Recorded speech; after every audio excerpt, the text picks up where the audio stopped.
அந்த குமிழை செய்ய சொன்னது யார்?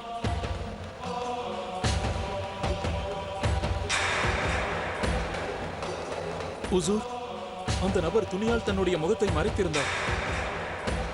அவருடைய உயரத்தையும் அவர் கைகால்களின் அளவையும் வைத்து கூற முடியும். அவர் ஒரு பெண்தான். நீ இவ்வாறு கூறினால் போதாது.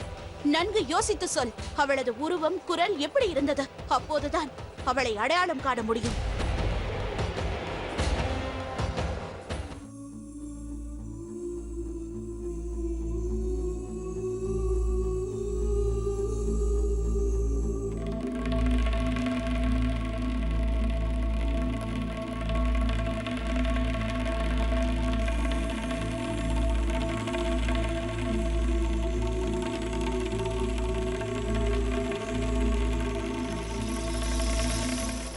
மன்னியுங்கள் ஹுசூர், முகம் முழுவதும் துணியால் மூடப்பட்டிருந்தது. அவர் வாயை திறந்து ஒரு வார்த்தை கூட பேசவில்லை. கைகளை வைத்து பார்த்தால் சிறுவயது கன்னிப்பெண் என்று தோன்றுகிறது. இல்லை இல்லை ஹுசூர், வயது அதிகமாக கூட இருக்கலாம். மன்னியுங்கள் ஹுசூர், என்னால் விவரமாக கூற முடியவில்லை. அந்த சமயத்தில் என்னுடைய மனதிற்கு அது குற்றமாக படவில்லை. அதோடு என் முழு கவனமும் அந்த வெகுமதி மீதே இருந்தது. அதன் பிறகு அந்த நபர் இருட்டோடு இருட்டாக மறைந்து விட்டார். ஒருவேளை அந்த குமிழை உனக்கு காண்பித்தார் உன்னால் அடையாளம் காட்ட முடியுமா? நிச்சயமாக ஹுசூர், அது என் கைகளால் செய்தது. நிச்சயமாக என்னால் கூற முடியும். ஹோஷியார், இவனுக்கு முன்பு கொடுத்த வெகுமதியை விட இன்னும் அதிகமாக கொடுங்கள். வேண்டாம் வேண்டாம், அது அவசியமில்லை ஹுசூர். அதோடு எனக்கு கவலையாக இருக்கிறது. நான் செய்த அந்த குமிழால் தான் உங்களுக்கு இந்த நிலைமை ஏற்பட்டதோ இது உனது தைரியத்திற்கும் நேர்மைக்காகவும் அளிக்கிறேன். ஒருவேளை நீ இங்கு வரவில்லை என்றால் எனக்கு இந்த ஆதாரம் கிடைத்திருக்காது.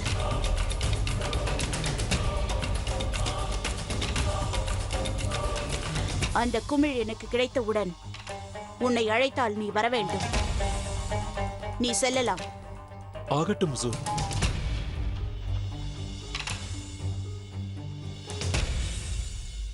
மகாராணி அவர்களே, இவன் கூறுவதை நம்மால் எவ்வாறு நம்ப முடியும்? ஆதாரங்களை நம்பும் போதுதானே உண்மை வெளிவரும் ஹோஷியார்.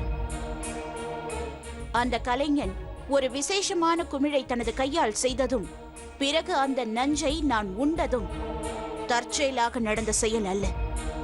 முக்காடு அணிந்து சென்ற அந்த பெண்ணுக்கும் நிச்சயம் இதில் சம்பந்தம் இருக்கிறது. உண்மையிலேயே அந்த நபர் பெண்ணாக இருக்க வாய்ப்பில்லையே, ஆணாக கூட இருக்கலாம் அல்லவா? வேண்டுமென்றே முகத்தை அவ்வாறு துணியால் மறைத்திருக்கலாம். அதற்கும் வாய்ப்பு இருக்கிறது. அந்த நபர் பெண்ணோ இல்லை ஆணோ. அதைவிட முக்கியமான விஷயம் என்னவென்றால் அந்த குமிழ் இன்னும் இந்த அந்தப்புறத்தில் தான் எங்கோ இருக்கிறது.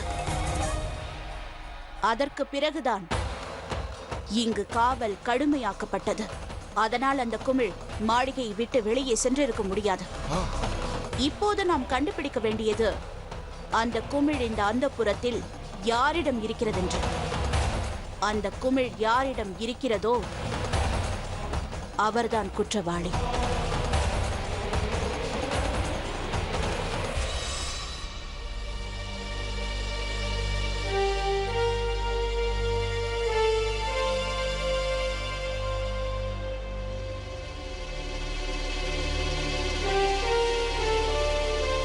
ஷெஹன்ஷா அவர்களுக்கு வெற்றி உண்டாகட்டும். அரசே, பீர் முகமது மற்றும் முனீர் கான் தங்களை சந்திப்பதற்காக வந்திருக்கிறார்கள். உள்ளே வர சொல்.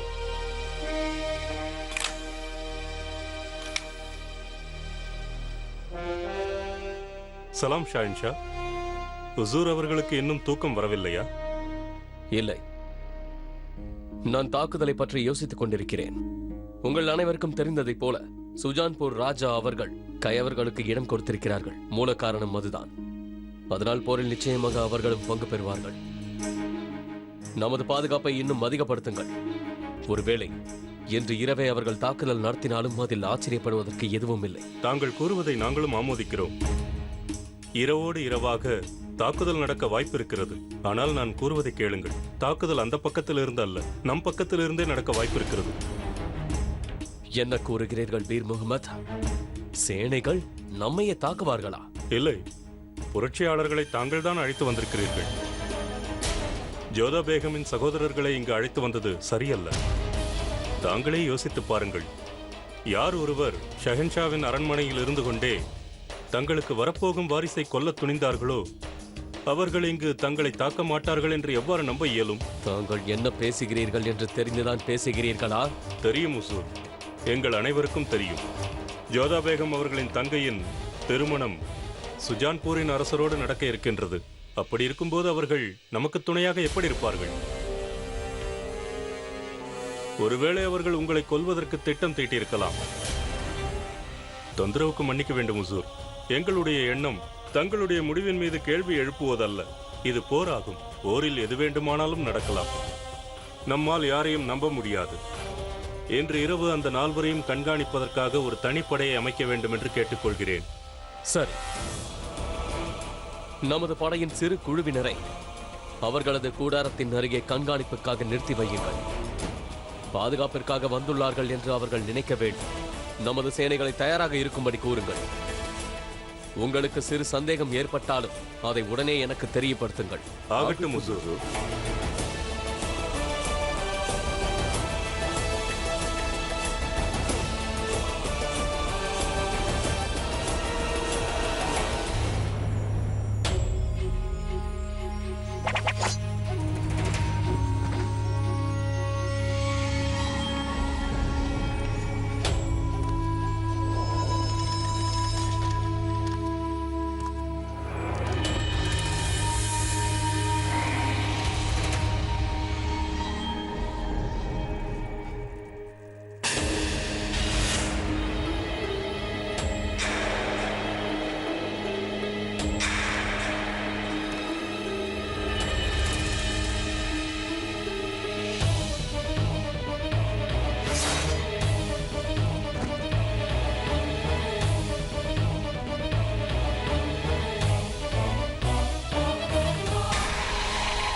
உசூர், தங்களுக்கு ஒன்றுமாகவில்லையே? எனக்கு ஒன்றுமாகவில்லை பீர் முகமது. நான் சந்தேகப்பட்டது போலவே சுஜான்பூரின் வீரர்கள் என் மீது ரகசிய தாக்குதலை ஆரம்பித்து விட்டார்கள். உசூர், ஆமீரின் இளவரசர்கள் எதிரிகளோடு கைகோர்த்து விட்டார்கள் என்று நினைக்கிறேன். இல்லை என்றால் தாங்கள் எங்கு இருக்கிறீர்கள் என்று எவ்வாறு தெரியும்? அதை பற்றி நாம் பிறகு யோசிக்கலாம் பீர் முகமது. முதலில் இவர்களுக்கு நாம் பதிலடி கொடுக்க வேண்டும். ஆகட்டும் உசூர்.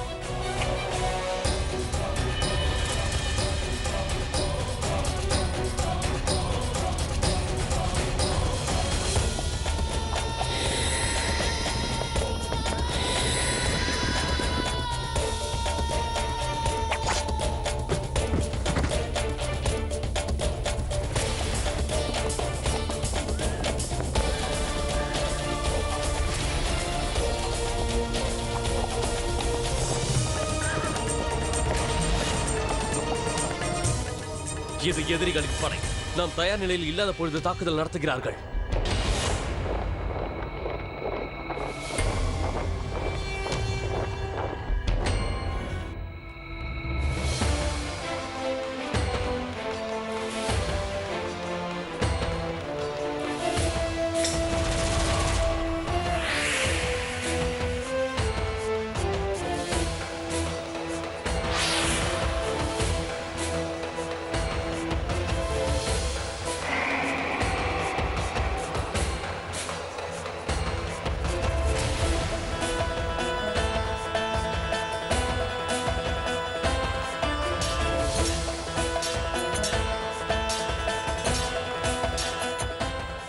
தப்பிப்பதற்கு முயற்சி செய்யாதே ஜலாலுதீன். தானாக வந்து சரணடைந்து விட்டால் நல்லது ஜலாலுதீன். இன்று வரை நான் யாருக்காகவும் தலை வணங்கியதில்லை, இனியும் அதே போல் வணங்க மாட்டேன். ஜெய் பவானி! ஜெய் பவானி!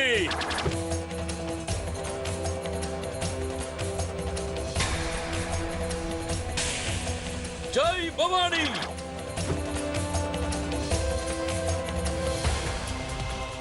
ஜெய் பவானி!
தங்களுக்கு ஒன்றுமாகவில்லையே.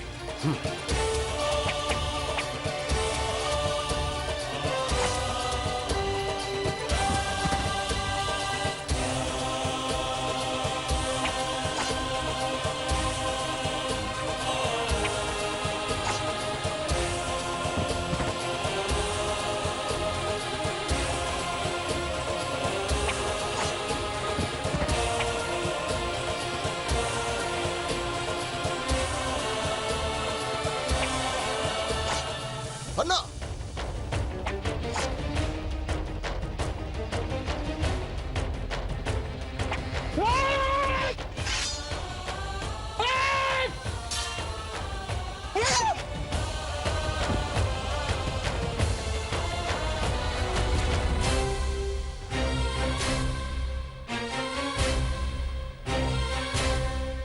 ஏன் எதற்காக இப்படி செய்தாய்?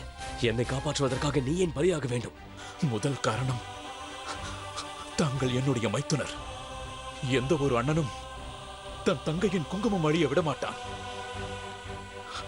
இரண்டாவது காரணம், தங்கள் ஷகன்ஷா. தங்களை காப்பாற்றத்தான் நாங்கள் இங்கு வந்தோம். எங்களின் உயிரை கொடுத்தாவது தங்களை காப்பாற்றுவோம்.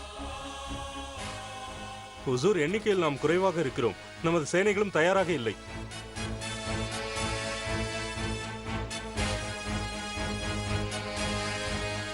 சேனைகள் எங்களின் உயிரை கொடுத்தாவது தங்களை காப்பாற்றுவோம். ஹுசூர், எண்ணிக்கையில் நாம் குறைவாக இருக்கிறோம். நமது சேனைகளும் தயாராக இல்லை.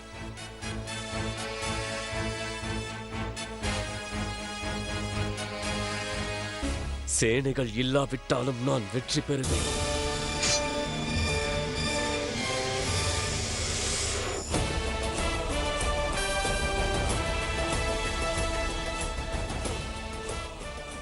அவர்களை வெட்டி வீழ்த்துங்கள்.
இவர்கள் அனைவரும் குற்றவாளிகள். இவர்களை கூண்டோடு எரித்து சாம்பலாக்க வேண்டும். அப்பொழுதுதான் என் வேதனை என்னவென்பது இவர்களுக்கு புரிய வரும்.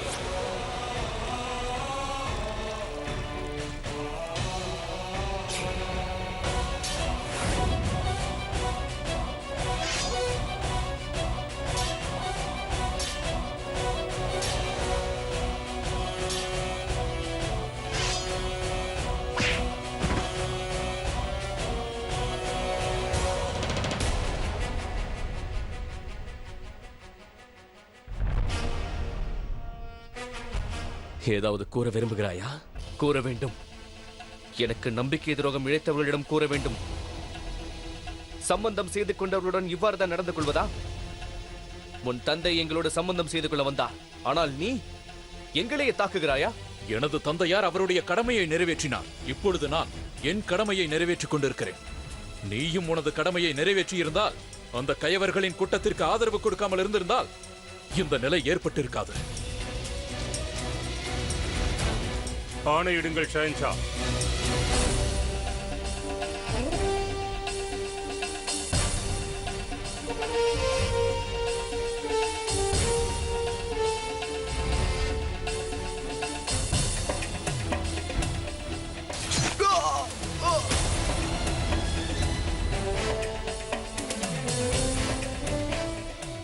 வெற்றி நமக்கே கிட்டியது.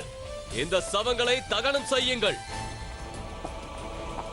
சுஜான்பூரில் வெற்றி கண்ட பிறகு ஆக்ராவை நோக்கி ஜலால் தனது பயணத்தை தொடர்ந்தார். அந்த பயணம் 2 நாட்கள் நீடித்தது. இந்த போரில் ஜலாலுக்கு வெற்றி கிடைத்ததோடு இன்னொரு பயணம் கிடைத்தது. பகவான் தாஸின் விசுவாசத்தை பற்றியும் அறிந்து கொண்டார். தனது உயிரையும் பொருட்படுத்தாமல் ஜலால் மீது சிறு கீறல் விழாமலும் பார்த்துக் கொண்டார். ஜலாலுக்குள் ஒரு குழப்பம் இருந்தது. ஜோதாவின் சகோதரர்களை தனது வாரிசை கொன்ற குற்றவாளிகள் என்று நினைப்பதா, அல்லது தனது உயிரை காப்பாற்றியதற்காக நன்றி கடன் காட்டுவதா என்று. இதை எடுத்துக்கொள்ளுங்கள் மல்லிகா பேகம், இனிப்பை எடுத்துக்கொள்ளுங்கள். ஏனென்றால் நாம் வெற்றியை கொண்டாடுவதற்கான நேரம் இது. கண்டிப்பாக கொண்டாட வேண்டியதுதான். ஷெஹன்ஷா இந்த போரில் வெற்றி பெற்று ஒன்றை நிரூபித்து விட்டார். எதிரி எவ்வாறு இருந்தாலும் எண்ணம் திடமாக இருந்தால் வெற்றி நிச்சயம் என்பதை. எனக்கு கிடைத்த தகவலின்படி அவர்கள் ரகசிய தாக்குதல் நடத்தினார்களாம். இருந்தாலும் ஷெஹன்ஷா அதையும் முறியடித்து விட்டார். அது மட்டுமில்லாமல் இன்னொரு முக்கியமான தகவலும் இருக்கிறது. காவலில் இருந்து கொண்டு வரப்பட்ட ஜோதாவின் சகோதரர்கள் இந்த போரில் பங்கேற்காமல் இருந்திருந்தால் சூழ்நிலை வேறு விதமாக மாறியிருக்குமாம். அப்போது கூட அந்த பாராட்டு ஷெஹன்ஷாவையே சேரும். அவரது வெற்றிக்கு காரணம் பகவான் தாஸோ அவரது சகோதரர்கள் உடன் இருந்ததினால் அல்ல. அவருடைய வெற்றிக்கு காரணம் தன்னுடன் யாரை வைத்திருக்க வேண்டும் என்ற அவருடைய புத்திசாலித்தனம். ஷெஹன்ஷாவிற்கு காலத்தையும் மற்றவர்களையும் எப்படி உபயோகிக்க வேண்டும் என்று நன்றாக தெரியும். ஹோஷியார், மாளிகை முழுவதும் விளக்கு ஏற்றுங்கள். என்னுடைய கணவர் வெற்றியுடன் திரும்பி வந்து கொண்டிருக்கிறார்.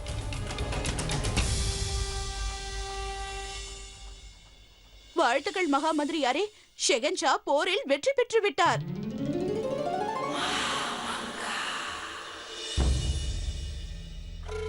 சிறு கயவர்களை அடக்கிவிட்டால் வெற்றி ஆகுமா? நான் அடைந்ததை வெற்றி. மத்ராவையும் மால்வாவையும் வென்றேனே, அது வெற்றி. இன்னும் பல வெற்றிகள், ஆனால் அதை கொண்டாடியதில்லை. ஜலால் சிறு கயவர் கூட்டத்தை வெற்றி கொண்டு விட்டார். அதை போய் கொண்டாடுகிறார்கள். இந்துஸ்தானியே வெற்றி கண்டது போல். அவர் ஷெஹன்ஷா என்பதை மறவாதே. அவரது சிறிய வெற்றி கூட இங்கு கொண்டாடப்படும். நாணயங்களே அவரின் பெயரில் தான் பொறிக்கப்படுகிறது.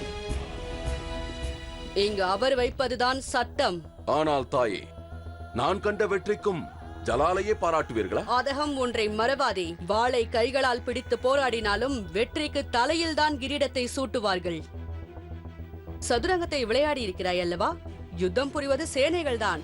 ஆனால் ராஜா ஒரு அடி எடுத்து வைத்தாலும் அவருக்குத்தான் மகுடம் சூட்டப்படுகிறது. ஆகையால் தான் நான் ஷெஹன்ஷா ஆக விரும்புகிறேன். கனவு காண்பதற்கு முன்பு இந்த உண்மையை புரிந்து கொள். சேனைகளால் தோல்வி ஏற்பட்டாலும் அந்த தோல்வி அரசரின் மேல் தான் சுமத்தப்படுகிறது. நீ ஷெஹன்ஷாவாக மகுடம் சூட்ட வேண்டும் என்று ஆசைப்பட்டால் முதலில் உன்னிடம் இல்லாத தோல்வியை ஏற்றுக்கொள்ளும் மனப்பக்குவத்தை உருவாக்கு. அதனால் அதகம் இத்தருணமே உன் முகத்தில் புன்சிரிப்பை உருவாக்கி ஷெஹன்ஷாவிற்கு ஒரு நல்ல விசுவாசி போல் அவரை வரவேற்பதற்காக செல். வா என்னுடன்.